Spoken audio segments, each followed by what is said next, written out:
একটি গুলি, কয়েক সেকেন্ডের ঘটনা। তারপরই শুরু হয় দুই ধরনের প্রতিক্রিয়া। একদল মানুষ বলে, ঠিক হয়েছে, এমন অপরাধীর বেঁচে থাকার অধিকার নেই। অন্যদিকে আরেক দল প্রশ্ন তোলে, আদালতে বিচার চাওয়ার আগেই যদি অভিযুক্তের মৃত্যু হয়, তাহলে আইনের শাসন কোথায়? বারুইপুরের সাম্প্রতিক এনকাউন্টার সেই পুরনো কিন্তু অত্যন্ত গুরুত্বপূর্ণ প্রশ্নটিকেই আবার সামনে এনে দিয়েছে। আজ আমরা কোনো পক্ষের হয়ে কথা বলবো না। আমরা দেখব এই ধরনের এনকাউন্টার একটি দেশের জন্য কি অর্থ বহন করে। এটি কি অপরাধ দমনের কার্যকর উপায়, নাকি এমন একটি প্রবণতা যা দীর্ঘমেয়াদে বিচার ব্যবস্থা ও গণতন্ত্রকে দুর্বল করতে পারে? প্রথমেই একটি বিষয় পরিষ্কার করা প্রয়োজন। পুলিশের বক্তব্য অনুযায়ী অভিযুক্ত ঘটনাস্থলে পুনর্নির্মাণের সময় পুলিশের অস্ত্র ছিনিয়ে নিয়ে পালানোর চেষ্টা করে এবং গুলি চালায়। সেই পরিস্থিতিতে পুলিশ আত্মরক্ষার্থে পাল্টা গুলি চালায়। যদি তদন্তে এই দাবি সত্য প্রমাণিত হয়, তাহলে এটি আইন অনুযায়ী বৈধ আত্মরক্ষার ঘটনা হতে পারে। কিন্তু গণতান্ত্রিক রাষ্ট্রে শুধু সরকারি বক্তব্যই শেষ কথা নয়, একইভাবে সামাজিক মাধ্যমে ছড়িয়ে পড়া গুজবও প্রমাণ নয়। সত্য নির্ধারণের দায়িত্ব তদন্ত সংস্থা ও বিচার ব্যবস্থার। এখানেই আসে সবচেয়ে বড় প্রশ্ন, কেন একটি এনকাউন্টার নিয়ে এত আলোচনা হয়? কারণ একটি গণতান্ত্রিক রাষ্ট্রে বিচার আদালতে হওয়ার কথা। পুলিশ অপরাধীকে গ্রেপ্তার করবে, তদন্ত করবে, প্রমাণ সংগ্রহ করবে, আর আদালত সিদ্ধান্ত নেবে ব্যক্তি দোষী কি না এবং কি শাস্তি হবে। এই ব্যবস্থার একটি বড় উদ্দেশ্য হল যেন কোনো নির্দোষ মানুষ ভুল করে শাস্তি না পায়। ইতিহাসে এমন বহু ঘটনা আছে যেখানে প্রথমে কাউকে অপরাধী মনে করা হলেও পরে আদালতে প্রমাণিত হয়েছে তিনি নির্দোষ ছিলেন। তাই বিচার প্রক্রিয়া শুধু শাস্তি দেওয়ার জন্য নয়, সত্য যাচাইয়েরও একটি প্রক্রিয়া। অন্যদিকে বাস্তব পরিস্থিতিও উপেক্ষা করা যায় না। পুলিশের কাজ অত্যন্ত ঝুঁকিপূর্ণ। অনেক সময় তারা সশস্ত্র অপরাধীর মুখোমুখি হয়। যদি সত্যি কোনো অভিযুক্ত অস্ত্র ছিনিয়ে গুলি চালায়, তাহলে পুলিশ কি দাঁড়িয়ে থাকবে? নিশ্চয়ই নয়। আইন পুলিশকে আত্মরক্ষার অধিকার দেয় এবং প্রয়োজন হলে প্রাণঘাতী শক্তিও ব্যবহার করা যেতে পারে। অর্থাৎ প্রতিটি এনকাউন্টারকে বিচার বহির্ভূত হত্যা বলা যেমন ভুল, তেমনি একটি এনকাউন্টারকে ন্যায় বিচার বলে উদযাপন করাও যুক্তিযুক্ত নয়। এখন আসি সবচেয়ে গুরুত্বপূর্ণ বিষয়ে, আইনের শাসন। আইনের শাসন মানে শুধু অপরাধীকে শাস্তি দেওয়ার জন্য নয়। আইনের শাসন মানে রাষ্ট্রের প্রতিটি অঙ্গ, সরকার, পুলিশ, প্রশাসন, সাধারণ মানুষ সবাই একই আইনের অধীন থাকবে। যদি কোনোদিন এমন ধারণা তৈরি হয় যে আদালতের প্রয়োজন নেই, অভিযুক্তকে ঘটনাস্থলেই শেষ করে দিলেই বিচার হয়ে যায়, তাহলে ভবিষ্যতে সেই একই ক্ষমতা নির্দোষ মানুষের বিরুদ্ধেও ব্যবহৃত হতে পারে। তাই গণতন্ত্রে প্রক্রিয়াগত ন্যায় বিচার বা ডিউ প্রসেস অত্যন্ত গুরুত্বপূর্ণ।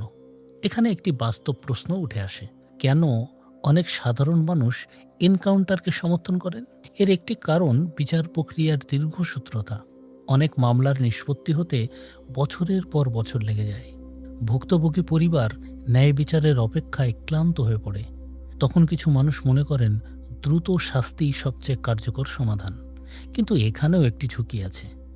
দ্রুততার নামে যদি বিচার প্রক্রিয়ায় দুর্বল হয়ে যায়, তাহলে আইনের উপর মানুষের আস্থা কমতে পারে। দীর্ঘমেয়াদে এটি সমাজের জন্য ক্ষতিকর। তাই সমাধান এনকাউন্টারকে নিয়ম বানানো নয়, বরং দ্রুত, নিরপেক্ষ ও কার্যকর বিচার ব্যবস্থা গড়ে তোলা। বারুইপুরের ঘটনাতেও সবচেয়ে গুরুত্বপূর্ণ বিষয় হওয়া উচিত একটি স্বচ্ছ তদন্ত। তদন্তে কি দেখা হবে?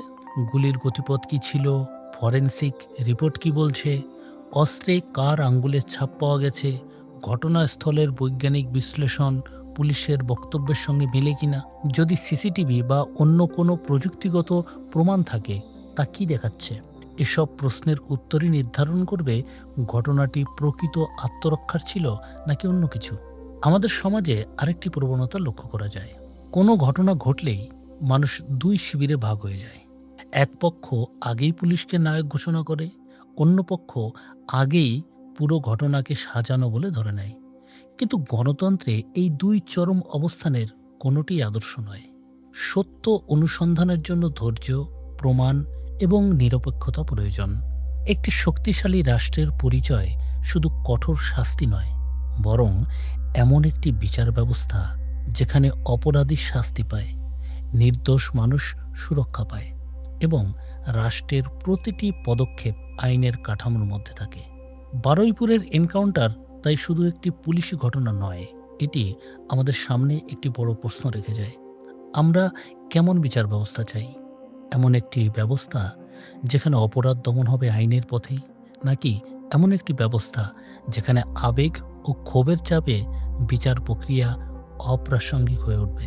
এই প্রশ্নের উত্তর শুধু বারুইপুরের জন্য নয়, এটি ভবিষ্যতের ভারত, তার বিচার ব্যবস্থা এবং গণতান্ত্রিক মূল্যবোধের জন্য সমান গুরুত্বপূর্ণ। তদন্তের ফলাফল যাই হোক, একটি বিষয় মনে রাখা দরকার: ন্যায় বিচারের শক্তি শুধু অপরাধীকে শাস্তি দেওয়া নয়, বরং সঠিক প্রক্রিয়ায় সে শাস্তি নিশ্চিত করার মধ্যেই নিহিত। কারণ আইন যদি সবার জন্য সমানভাবে কার্যকর না হয়, তাহলে শেষ পর্যন্ত নিরাপত্তাহীন হয়ে পড়ে পুরো সমাজ। সকালে ধরব, বিকেলে জমা করব, এই ধরনের বক্তব্য নিয়ে দীর্ঘদিন ধরেই বিতর্ক রয়েছে। সমালোচকদের মতে একটি গণতান্ত্রিক রাষ্ট্রে সরকারের সর্বোচ্চ নির্বাহী নেতৃত্বের প্রতিটি শব্দ শুধু রাজনৈতিক ভাষণ নয়, তা প্রশাসন, পুলিশ এবং সাধারণ মানুষের কাছেও একটি বার্তা বহন করে। একটি গণতন্ত্রে রাষ্ট্রের বার্তা হওয়া উচিত: অপরাধ করলে আইনের সর্বোচ্চ শাস্তি হবে, কিন্তু সেই শাস্তি আদালতের মাধ্যমে হবে। কারণ রাষ্ট্রের শক্তি বন্দুকের নলে নয়, আইনের শাসনে। যখন রাজনৈতিক নেতৃত্ব অত্যন্ত কঠোর বা তাৎক্ষণিক শাস্তির ভাষা ব্যবহার করেন, তখন অনেকের আশঙ্কা হয় যে প্রশাসনের কিছু অংশ সেটিকে আক্রমণাত্মক পদক্ষেপ নেওয়ার আনুষ্ঠানিক উৎসাহ হিসাবে ব্যাখ্যা করতে পারে। আবার অন্যদের মতে এই ধরনের বক্তব্যের উদ্দেশ্য কেবল অপরাধীদের কাছে কঠোর বার্তা পৌঁছে দেওয়া, বাস্তব বিচার প্রক্রিয়াকে পাশ কাটানো নয়। যখন রাজনৈতিক নেতৃত্ব অত্যন্ত কঠোর বা তাৎক্ষণিক শাস্তির ভাষা ব্যবহার করেন, তখন অনেকের আশঙ্কা হয় যে প্রশাসনের কিছু অংশ সেটিকে আক্রমণাত্মক পদক্ষেপ নেওয়ার আনুষ্ঠানিক উৎসাহ হিসাবে ব্যাখ্যা করতে পারে। আবার অন্যদের মতে এই ধরনের বক্তব্যের উদ্দেশ্য কেবল অপরাধীদের কাছে কঠোর বার্তা পৌঁছে দেওয়া, বাস্তব বিচার প্রক্রিয়াকে পাশ কাটানো নয়। বারুইপুরের ঘটনাকে ঘিরে তাই একটি গুরুত্বপূর্ণ প্রশ্ন উঠেছে: এই এনকাউন্টার কি শুধুই একটি বিচ্ছিন্ন পুলিশি ঘটনা, নাকি এটি এমন এক রাজনৈতিক ও প্রশাসনিক পরিবেশের প্রতিফলন যেখানে দ্রুত ফল দেখানোর চাপ বাড়ছে? এই প্রশ্নের উত্তর এখনই নিশ্চিতভাবে দেওয়া সম্ভব নয়, কারণ তদন্ত শেষ হওয়ার আগে কোনো নির্দিষ্ট রাজনৈতিক বক্তব্য এই ঘটনার প্রত্যক্ষ কারণ ছিল এমন দাবি প্রমাণিত নয়। ধন্যবাদ।